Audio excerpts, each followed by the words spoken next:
That's one of the reasons I would like to see them get this deal done with Happ. And I see everybody in the chat has the elephant in the room saying they have too many outfield prospects to go ahead and pay Happ.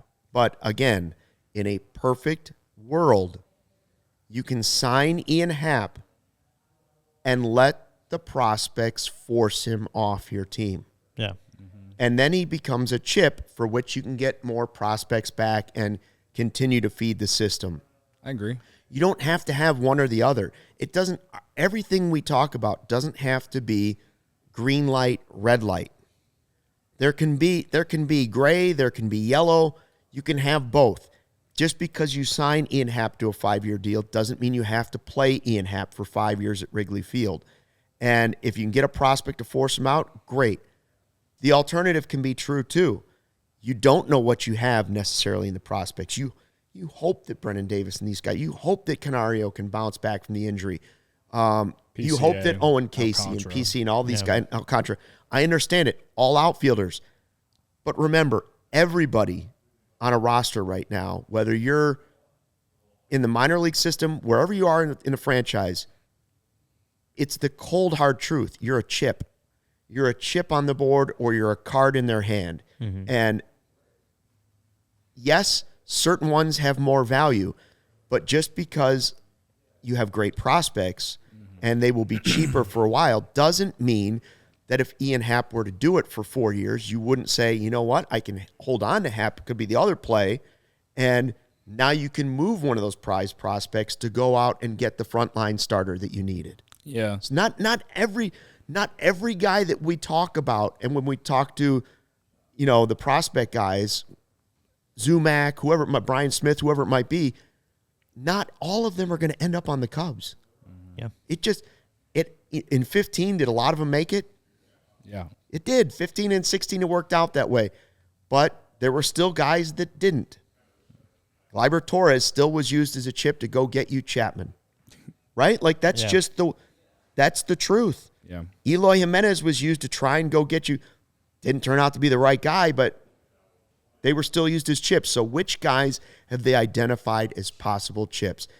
Just because you have those chips doesn't mean that Ian Happ doesn't fit into your future. Yeah. Yeah. So the way that I look at Ian Happ's situation is just completely different from any former Cub now that has moved on. I think it's completely different from Wilson Contreras last year. I think it's completely different from Javi, Anthony, and Chris Bryant, because the last 2 years the Cubs have purposely, last year and a half, because I won't count the first half of 2021, the Cubs purposely sold those guys because they decided to choose a direction, and they're like, we gotta rebuild this thing. To restart it, pretty much. Restart.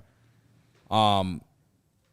With the activity that the Cubs had this offseason, that doesn't say that they're trying to do that anymore. I don't care what anyone says. I don't care if we're sitting here and Vegas says the line is 77.5 games, all right? They're going to be better than the last year and a half. I think we can all sit here and confidently say that. So Ian Happ's situation is okay. Is different because the Cubs are trying to win games now, and I agree, Luke. Like, I think that keeping Ian Happ makes sense, and because a prospect could force him out, but also like you said, you can't bank on any of those guys to completely, automatically be great. I mean, Ian Happ was a first-round pick, and for years we thought this guy was not it. We talked 2 years ago. He was a potential non-tender. We said maybe non-tender, right? But to his credit, he did the work. He went down to the minors, came back, turned himself into a Gold Glove left fielder. Right. He's improved at the plate. And here's another reason I think, even if you're slightly overpaying him, maybe if you look at it and say, well, he's worth more than Benintendi, he's not worth Castellanos because the bat's not as good. And I'm not ready to go there, because if I had my choice between Castellanos and Ian Happ, I'm still not sure I'm not sticking with Ian Happ. Schwarber's another story. That ship has sailed. Yeah. Like, they made a mistake with letting Schwarber go away for nothing. Yeah. But Ian Happ is also one of the right type of players that you're looking for. Not just well-rounded. He's a clubhouse guy. He's a guy that players can go to with Dansby Swanson and Nico Horner. Goes about his business the right way. Does everything you want in a player off the field as well as on the field. In the off season, during the season. He's all of those things. So, again, there's value in that. And I just don't think because there's prospects in the farm system, you necessarily have to write him off. Yeah. So you want to talk about the potential contract, whatever, I wouldn't go to 6 years because, I wouldn't either. And I wouldn't do a no trade clause either. Yeah. I wouldn't go 6 years. I'd go 4 or 5 and, no trade clause. And then, just kind of see what happens. I think that with the DH, it helps as well. And again, they have all these guys on 1 year deals, 1 or 2 year deals. Like Hosmer, is Hosmer even going to be on this team in July? You know what I mean? Like he's going to have to prove it. Like Mancini's a 2 year deal. Like there's no reason that Ian Happ couldn't potentially just be your DH.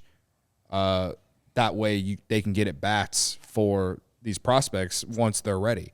Again, we're looking like PCA Alcantara. They're 2024 at the earliest. At the earliest.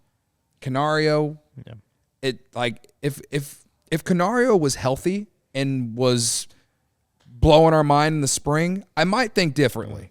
I might actually think differently, but he's hurt. Yeah, he may have been a trade chip over the winter if he was healthy. If that injury didn't happen, he may not even be in the system anymore. Yeah. That's when we keep talking about this outfield potential logjam that's coming. That's part of it.